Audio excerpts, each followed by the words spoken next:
Hey guys, let me see, and girls, sorry.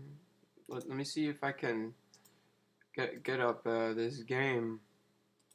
It's a great Sicilian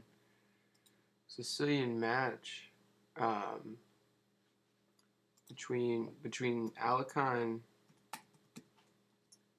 um, and some other player.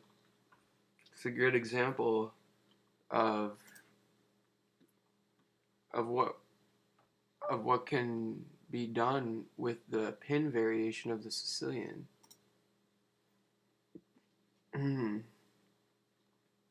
Let's see, maybe is it Gonzalez? I don't think it's Four Knights.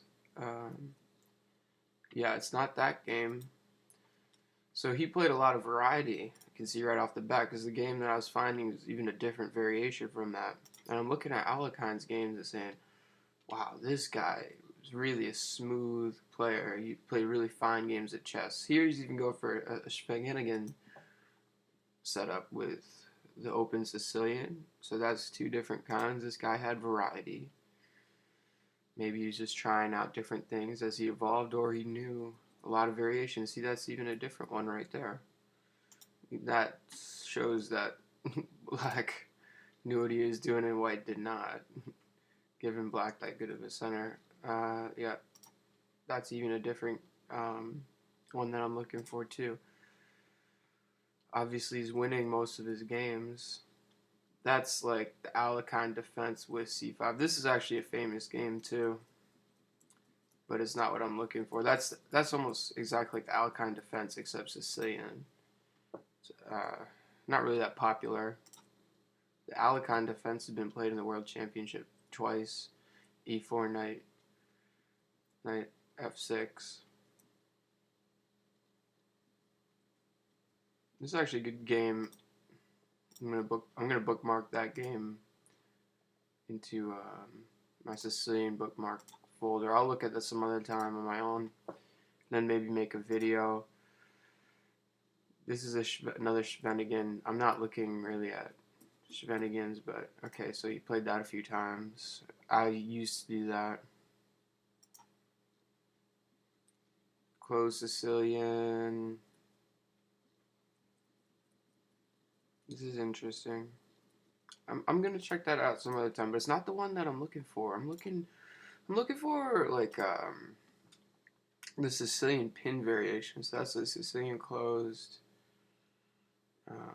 It's just a Sicilian. I know it's a real game because Kasparov wrote about this game in his book My Great Predecessors. Alright. So we're going up here, number 14. I think this might be it. The French variation. Some people call the Sicilian. Oh no, whenever you play e6, they say it's French. This is not what I'm looking for, but you know, it's close. What about this one? Another French. Playing e6 a lot in the Sicilian. That's what I do. It's what I've been doing for years now. Been doing that for 5-6 years.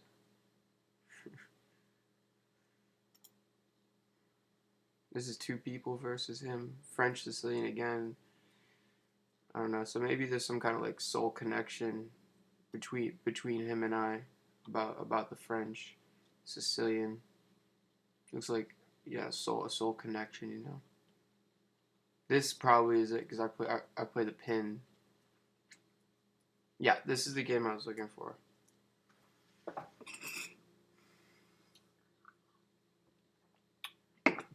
This is the pin variation of the Sicilian.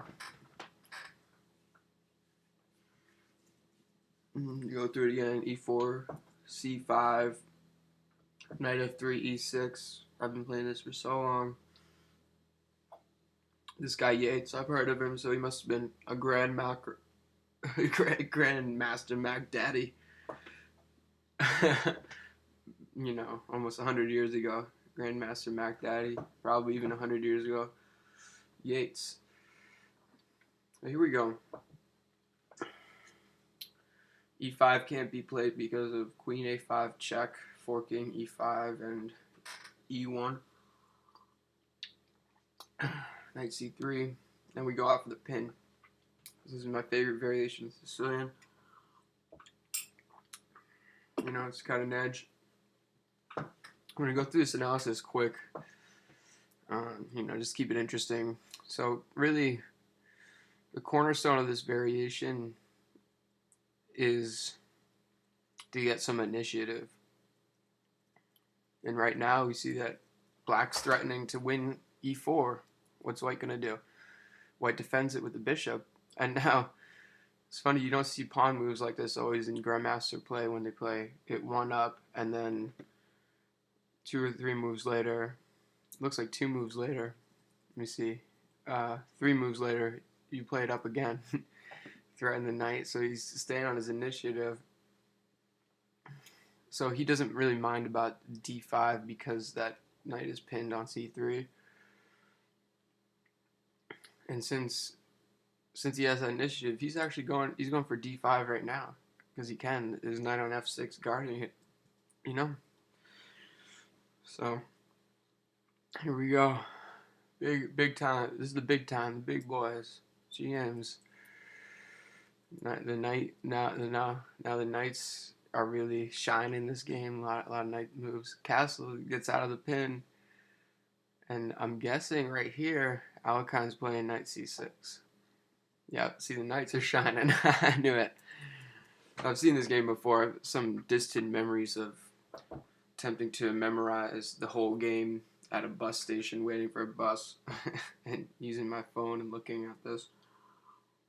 Like a Greyhound station. And pretty sure we're going to see like knight takes, and then queen takes, and then a3, bishop, a5,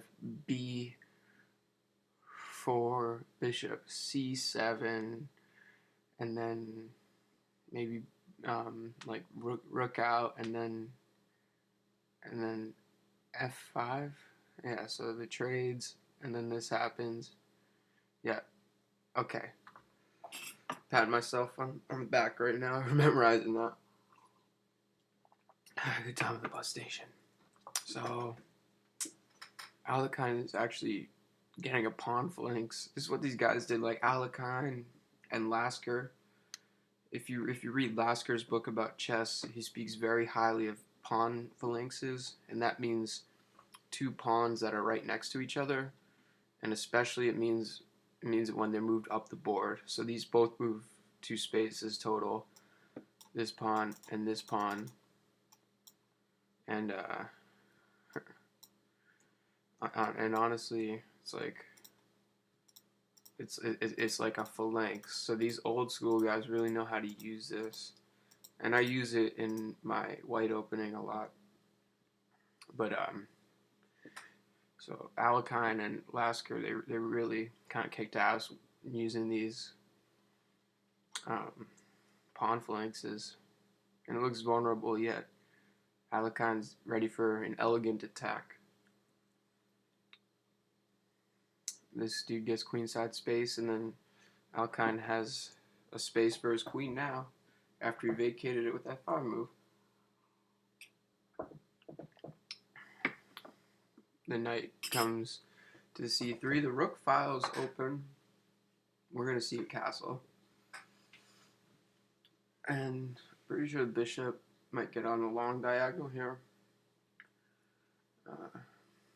Another move to consider would be rook a2. Double rooks that way. Since that bishop's pretty much fine on c1, it's already being effective. Let's use the rooks and bash the center in a different order. I don't know. That might not be best, but it's another idea. Oh yeah, he's getting the bishop pair. A lot of GMs love bishop pairs. Even Alekhine, I'm thinking, but Alekhine saying if you take that bishop, you know, I'm gonna have pressure on the C pawn. And he doesn't take the bishop yet. He develops onto the long diagonal, which is good. These guys are using their knights fine already. They're using the bishops really good. Not sure about rooks, but I'm not gonna hate. E5. All right, Alekhine's lost the bishop pair, but he does have the black pieces. He probably didn't really like it too much, but he has space with the black pieces, and he's gonna, get the other bishop, because if that didn't take, he's got the D file and then the knight jumping in. Would have been a lot of pressure. So,